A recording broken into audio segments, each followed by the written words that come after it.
In this class, we will learn about tetracycline or the broad spectrum antibiotics. So, tetracycline, if you see the structure of tetracycline, they have got a ring structure. Tetracyclines are octahydronaphthacene derivatives. The naphthacene nucleus is made up by fusion of 4 partially unsaturated cyclohexane radicals, and that's why the name tetracyclines.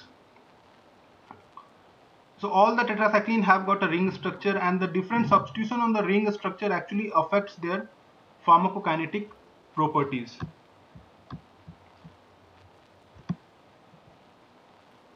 All the tetracycline practically have the same antimicrobial spectrum, only the different substitution on the ring structure affect their pharmacokinetic properties.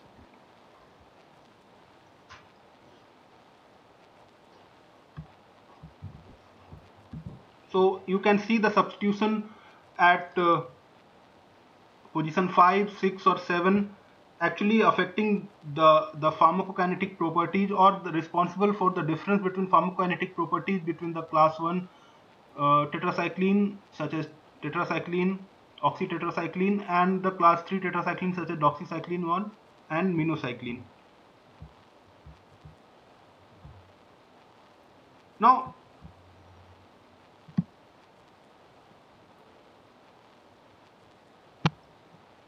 why we call tetracycline as a broad spectrum antibiotic?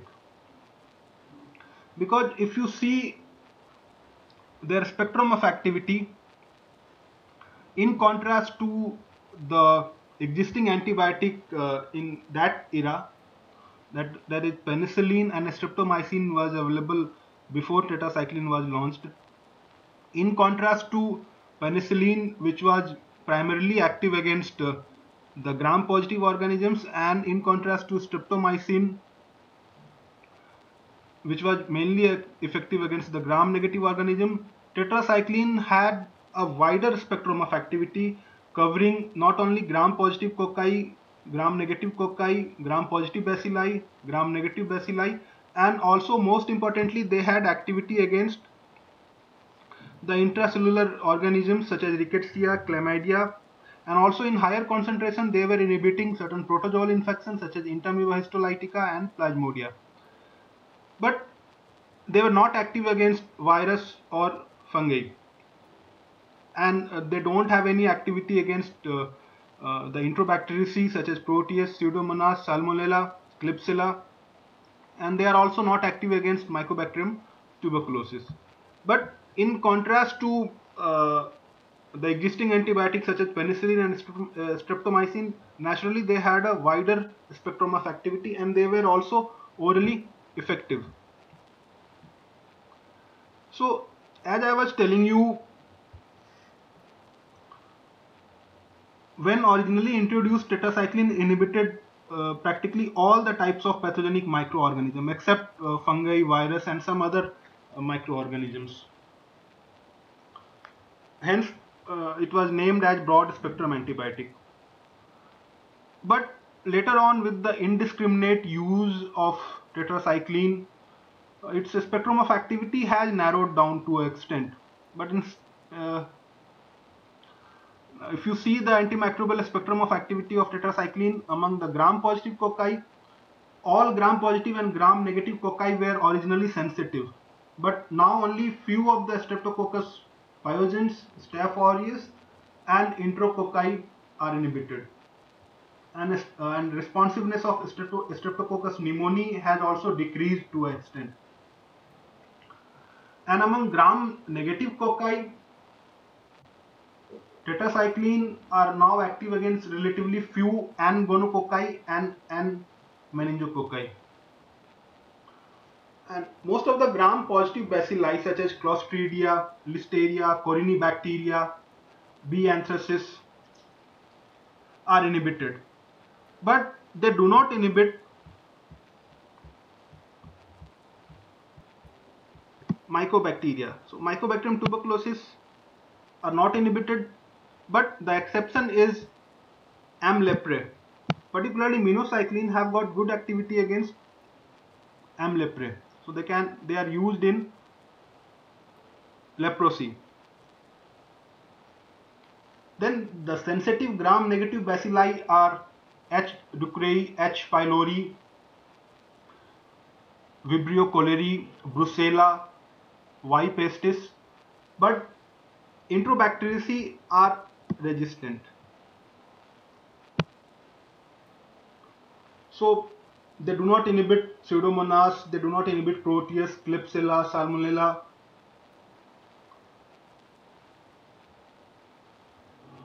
But the good thing is that they inhibit Rickettsia and Chlamydia. In fact, all Rickettsia and Chlamydia are highly sensitive.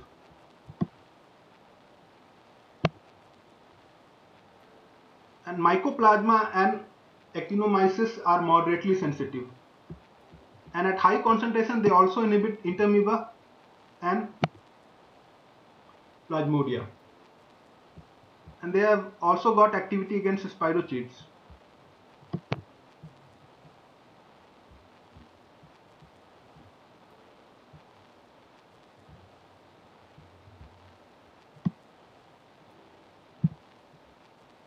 So, what are their clinical uses? Although tetracyclines are broad spectrum antibiotic, they should be employed only for those infections for which a more selective and less toxic antimicrobial agents are not available. And clinical use of tetracycline has declined nowadays because of availability of better drugs such as fluoroquinolones and other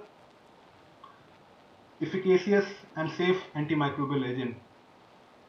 So the first use is in the empirical therapy. Now in the empirical therapy, tetracycline are sometimes used when the nature and sensitivity of the infecting organisms is not very much known.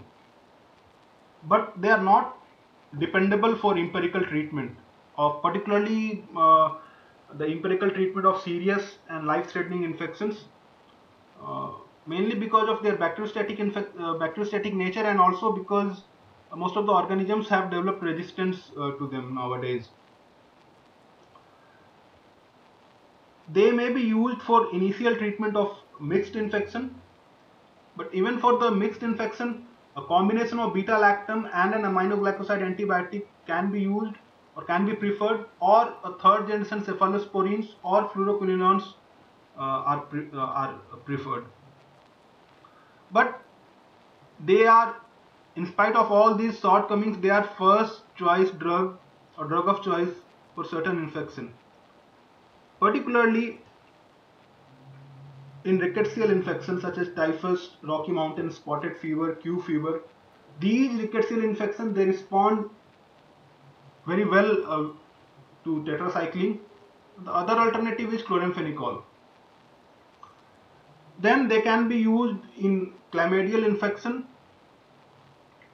but in chlamydial infection, the alternative are azithromycins. Then they can be used in mycoplasma infection, in atypical pneumonia due to Mycoplasma pneumoniae. In atypical pneumonia due to Mycoplasma pneumoniae, the duration of illness is reduced by tetracycline therapy.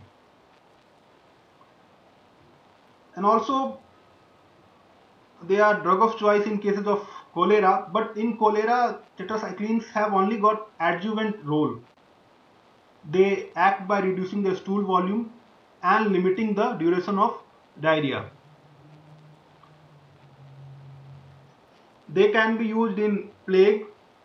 Tetracycline are highly effective in both bubonic and pneumonic plague. And in cases of plague, they can be used in mass treatment of suspected cases, particularly during an epidemic. The alternative is streptomycin, which actually acts faster than tetracycline. The other infection in which tetracyclines can be used are brucellosis. Tetracyclines are highly efficacious and cause rapid symptomatic relief in cases of brucellosis. In brucellosis, a combination of doxycycline with rifampicin is used, and also they can be used in certain Borrelia infection, relapsing fever due to Borrelia recurrentis responds very well with uh, tetracycline. Then the other infections in which tetracycline can be used as a second choice, they can be used as a second choice to penicillin or ampicillin in cases of tetanus, anthrax, in cases of actinomycosis, and in listeria infection. Then they can be used as a second choice to ceftriaxone, amoxicillin, or azithromycin for the treatment of gonorrhea, particularly in patients who are allergic to penicillin. They can be also used as a second choice to ceftriaxone for treatment of syphilis, and they can also be used as a second choice to penicillin for leptospirosis. They can also be used as a second choice to ceftriaxone or azithromycin for chancroid. And the other indications in which tetracycline may be used are in cases of chloroquine resistant P. falciparum malaria. They have got an adjuvant role in cases of chloroquine resistant P. falciparum malaria. They can be used as an adjuvant to quinine or artesunate. They can also be used in cases of amoebiasis along with other amoebicidal drug for chronic intestinal amoebiasis. And they can also be used in acne vulgaris, wherein prolonged therapy with low dosage may be used in severe cases.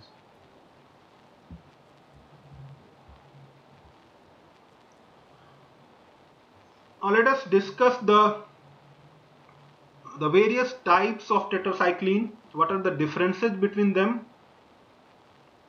Their pharmacokinetic properties, particularly the differences in various classes of tetracycline with respect to their pharmacokinetic properties and their adverse effects.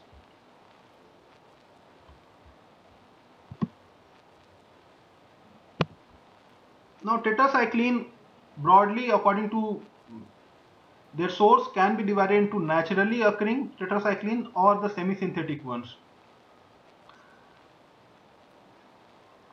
The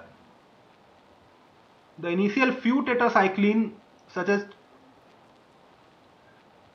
chlortetracycline, oxytetracycline, or tetracycline, they were actually naturally occurring.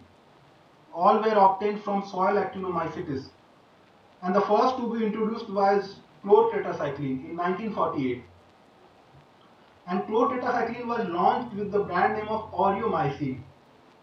And it was given name aureomycin, the brand name was aureomycin because of the golden yellow colored colony produced by Streptomyces aureofaciens. Then the other tetracycline which was launched was oxytetracycline with the brand name of terramycin, and it was obtained from Streptomyces rhinosus. Then in 1953 tetracycline was launched. Then the newer ones are actually the semi-synthetic ones, semi-synthetic derivatives such as doxycycline and minocycline. And the newer tetracycline such as doxycycline and minocycline, they have got high lipid solubility and they have got greater potency. The other semi-synthetic tetracycline such as metacycline is not used nowadays.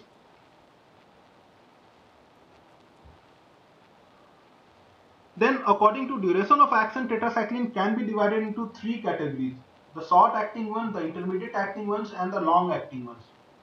In group 1 we have a tetracycline which has a half-life in the range of 6 to 10 hours such as chlortetracycline, oxytetracycline, and tetracycline. So these are the short acting ones. Then in the group 2 we have the intermediate acting ones in the T-half in the range of 16 to 18 hours, demiclocycline and metacycline. And in the group 3 we have the long acting tetracycline, the T-half in the range of 18 to 24 hours, doxycycline and minocycline. Now these doxycycline and minocycline have got higher lipid solubility and have got greater potency. Now let us see the differences between group 1, group 2 and group 3 as far as pharmacokinetic properties are concerned. The older tetracycline are incompletely absorbed from the GIT, and absorption is better for ordinary tetracycline if they are taken in empty stomach. In contrast to that, the newer one, that is the group 3 tetracycline such as doxycycline and minocycline, they are completely absorbed from the GIT irrespective of the food. So we can say that food decreases the absorption of all the tetracycline except doxycycline and minocycline.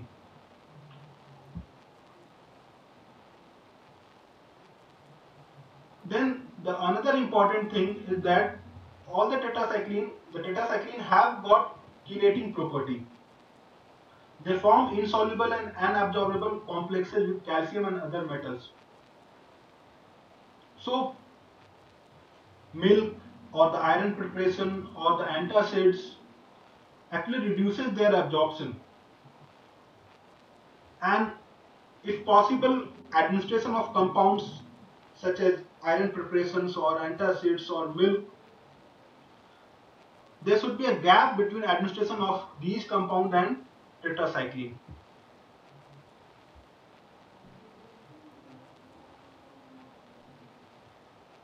Then distribution. Tetracycline are widely distributed to various body tissue. They have a volume of distribution more than 1 liter per kg.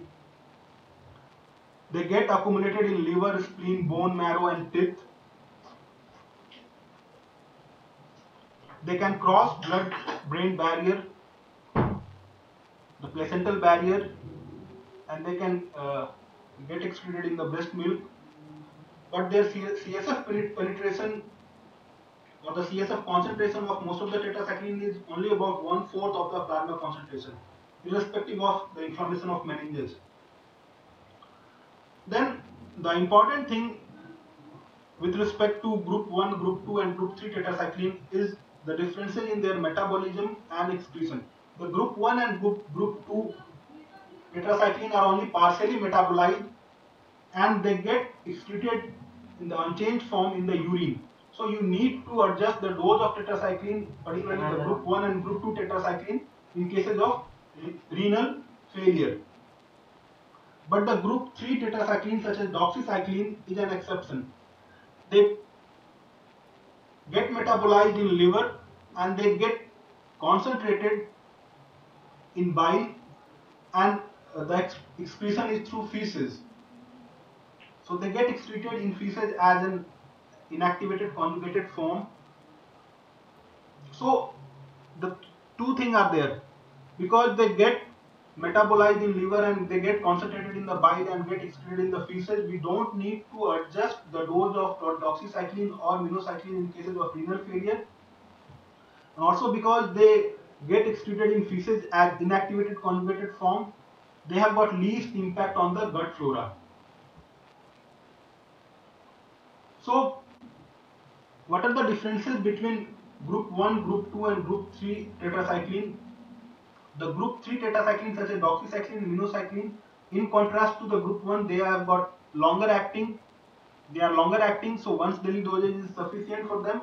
They have got higher potency and their intestinal absorption is complete in the range of 95 to 100%.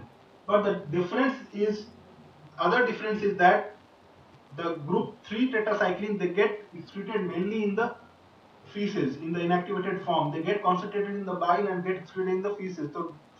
So we don't need to modify the dose of group 3 tetracycline such as doxycycline and minocycline in cases of renal failure, but we need to adjust the dose of tetracycline or oxytetracycline in cases of renal failure.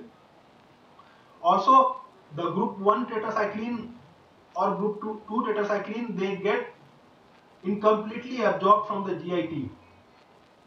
But because group 3 tetracycline such as doxycycline and minocycline, they get completely absorbed from the intestine, the alteration of intestinal flora with group 3 tetracycline are very less. So the incidence of diarrhea with group 3 tetracycline are very less. But the bad thing about group 3 tetracycline in contrast to group 1 tetracycline is that the group 3 tetracycline such as doxycycline, minocycline have got higher tendency to cause phototoxicity. And this incidence of phototoxicity is also seen with demiclocycline. That is a class 2 or group 2 tetracycline. In fact, the incidence of phototoxicity with demiclocycline is highest. But tetracycline have got lower tendency to cause phototoxicity.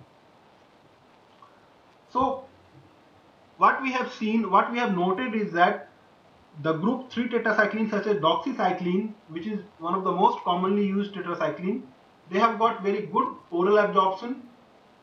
They get almost completely absorbed from the GIT, and their absorption is not affected by the food, in contrast to the group 1 tetracycline. And because they get completely absorbed, they cause very less alteration of the gut flora. The chances of diarrhea is very less with doxycycline. Also, they have got longer duration of action. T-half is in the range of 18 to 24 hours, so once daily dosing is sufficient. And in contrast to tetracycline or oxytetracycline, they are safer to be used in renal dysfunction because they mainly get eliminated in feces through bile. So the dose do not need to be adjusted in cases of renal dysfunction. But the bad thing about doxycycline is that they cause higher incidence of phototoxicity compared to tetracycline. Then another group 3 tetracycline such as minocycline. Minocycline have got most of the properties similar to that of doxycycline. For example, they have got longer duration of action. Food do not affect their absorption. They cause very less alteration of gut flora because of complete absorption or almost complete absorption. And similar to doxycycline, they cause high incidence of phototoxicity. But they have got certain unique feature.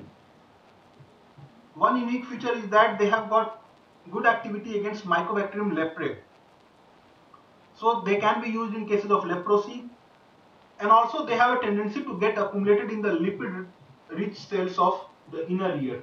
So they cause very high incidence of vestibular toxicity, and they also attains very high concentration in saliva, CSF and tears, in contrast to doxycycline. Then the group 2 tetracycline such as demiclocycline, they are similar to other tetracycline in uses, but the unique thing about demiclocycline is that they inhibit the action of ADH in renal tubules. In fact, it is the only tetracycline that is used in syndrome of inappropriate or excess secretion of ADH. Because demiclocycline antagonizes the ADH action and reduces the urine concentrating ability of the kidney. Another thing about demiclocycline is that among all the tetracycline, it has got highest incidence of phototoxicity.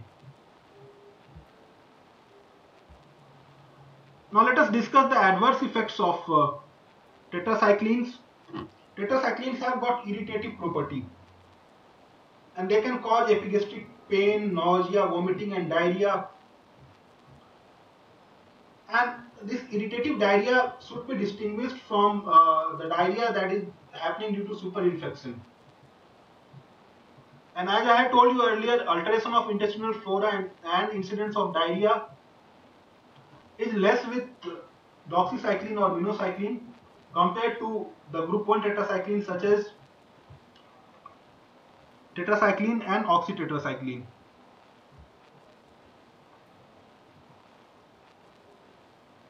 Then the other adverse effect that can happen with tetracycline are the superinfection. Tetracycline are sometimes responsible for superinfection because they can lead to disturbances in the normal gut flora. Though mouth, skin or vagina may be involved, the intestinal superinfection by Candida albicans is the most prominent one. And the pseudomembranous enterocolitis, though it can happen with tetracycline, but it happens less frequently with tetracycline. But if it happens, if at all it happens, it is very dangerous.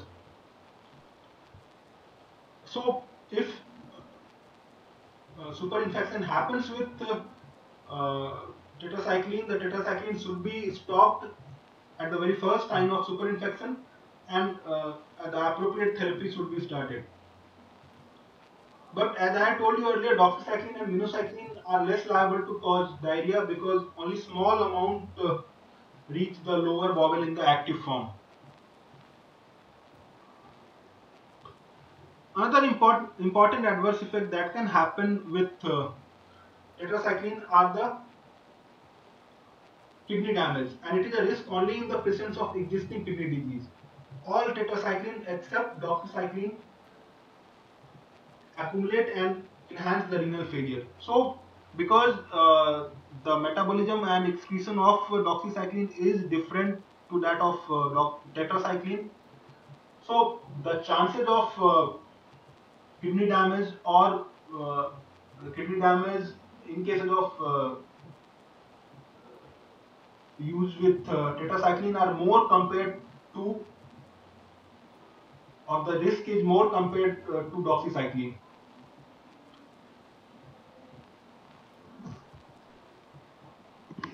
Then we should not use outdated tetracycline because it has been seen that outdated tetracycline can lead to reversible Fanconi-like syndrome because of the degraded products such as AP-tetracycline, N-hydrotetracycline, and AP-N-hydrotetracyclines. So what happens? This administration of outdated tetracycline,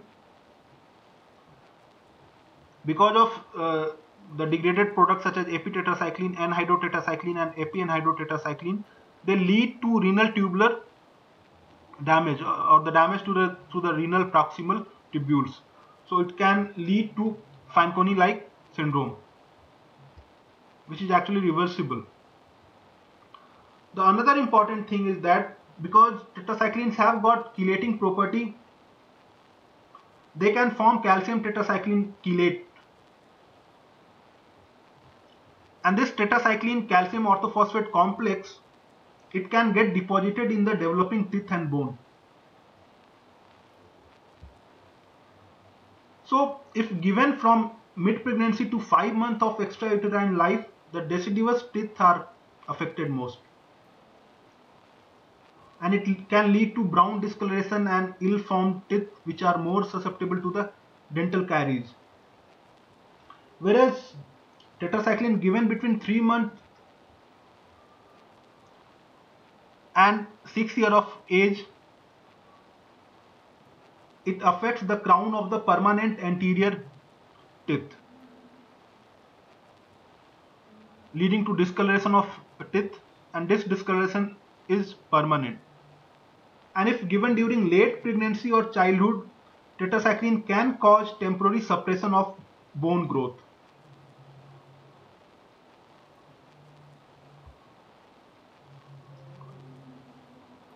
Then another important adverse effect is liver damage. Though oxytetracycline and tetracycline are safer in this regard, but tetracycline should not be used in pregnant women because in pregnancy it can precipitate acute hepatic necrosis, which might be fatal.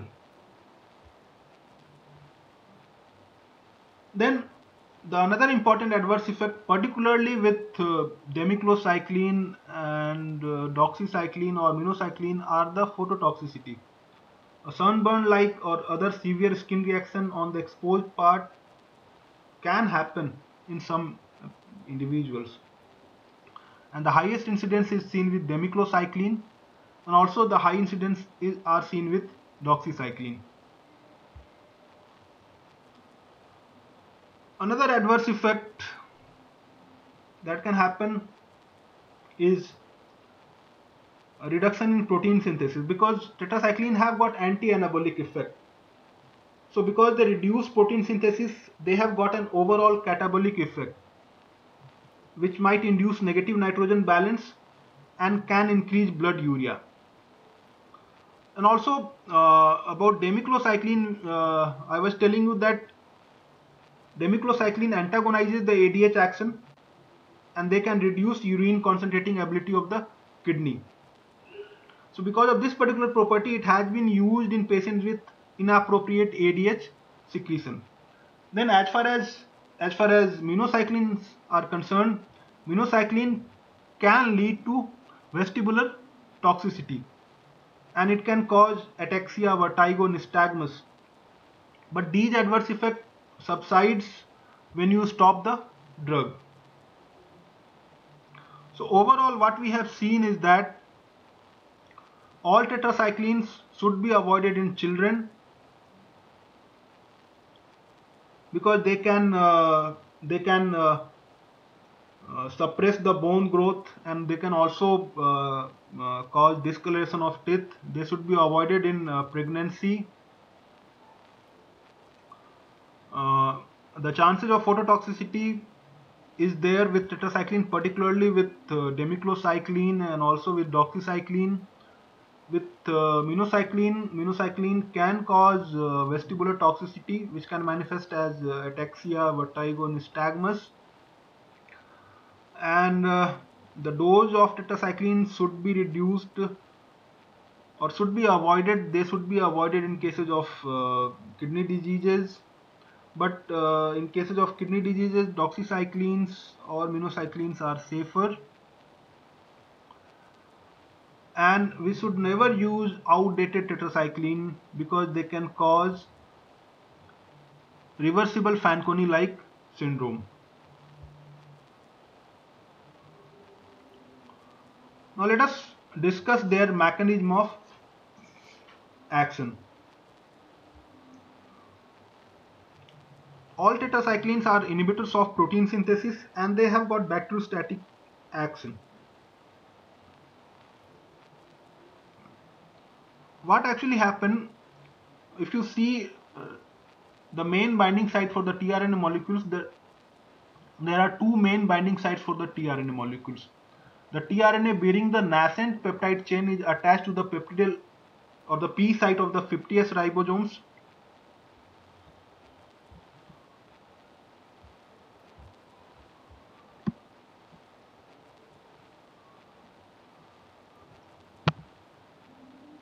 And the incoming tRNA with new amino acid binds to the A site of the ribosome.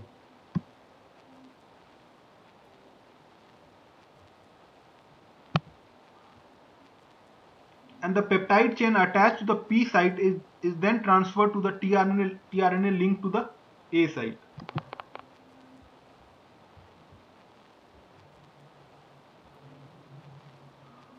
So tetracycline actually reversibly binds to the 30S subunit at the A site.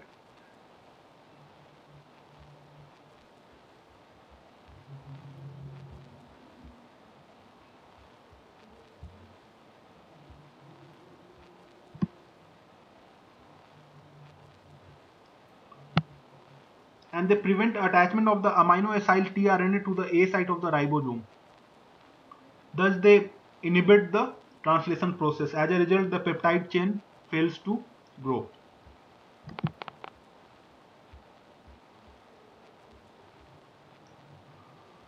So one question is that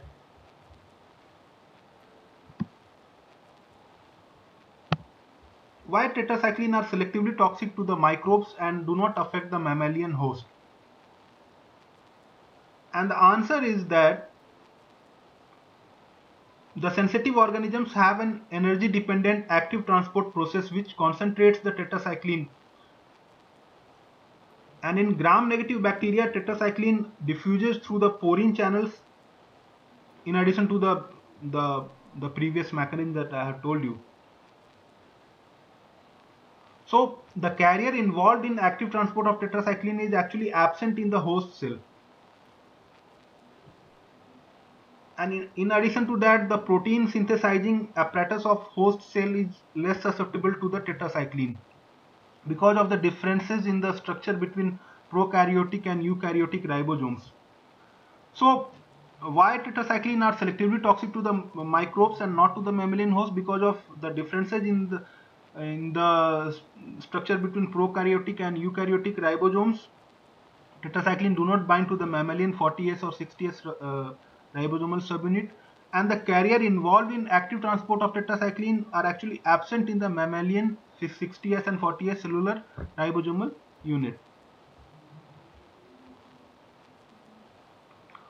So, what is the mechanism of resistance to tetracycline? Resistance to tetracycline develops through few mechanisms.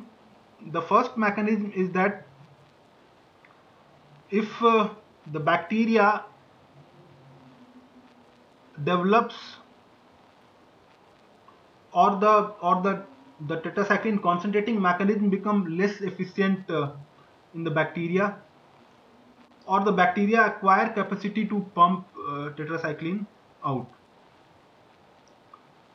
Another mechanism is the plasmid mediated synthesis of a protection protein which protects the ribosomal binding site from the tetracycline. The another mechanism is elaboration of tetracycline inactivating enzymes which inactivate the drug by elaboration of enzymes.